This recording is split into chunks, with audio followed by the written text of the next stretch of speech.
So have you ever experienced an error code that come up on your car and you just do not know what it means? Yeah, it happens a lot in these cars. Sometimes the car throws out random error codes, sometimes it actually for something really serious. Or most times out of each, the car throws out the same icon for various types of codes. But how do you know what it means without plugging in an OBD scanner? Today I'm going to show you exactly how to get to that.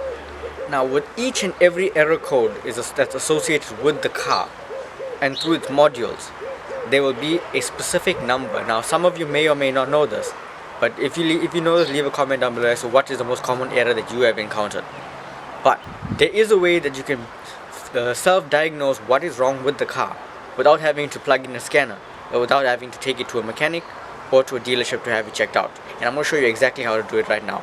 And I waited for this specific moment to show you exactly what I mean. Now, the first thing that you're going to notice whenever there's an error code, there will always be this little triangle mark that's right there. That's indicating that there's a warning for you that you need to have a look at. If it's not there, if it's something that's not too serious, it'll always just be that little warning mark saying that it needs to bring to your attention, but it's not right now. Otherwise it'll be glowing in either yellow or red in this specific icon right here. And this is exactly what I'm going to show you right now. The first thing what we're going to do is we're going to turn on the ignition, which I have right now, and you're going to bring it onto accessory mode. That is when you place the key in, you press the start button without touching the brake or depressing your clutch if you have a manual car, until you see all of the lights come on and let it do its complete cycle. Then after, you're going to go into your BC controls, you're going to flick up until you see check, which I will show you right now. You're just going to flick up or down depending on whichever one comes close, and then you're going to see check. Once you get to the check icon, you're going to press the BC button, which is here, to get into the check control.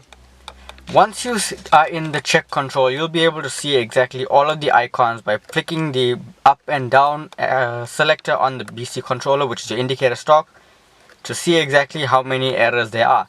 Right now it's only giving me a windshield washer fluid error, and I waited for this specifically so I can demonstrate.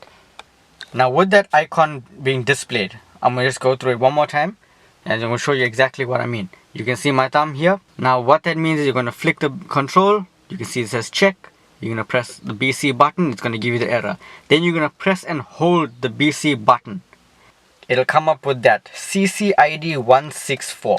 That is the code that's associated with this error icon here. Now if it's a major thing, you won't know exactly what it until you actually check it out for yourself. Now the easiest way I've noticed is once you get that code, you just go into a random Google search, punch in that code, and it'll tell you exactly what's going on. Okay, now that we know the error code, what we're going to do is we're going to just quickly search the error code on Google, and that'll tell you exactly what it means.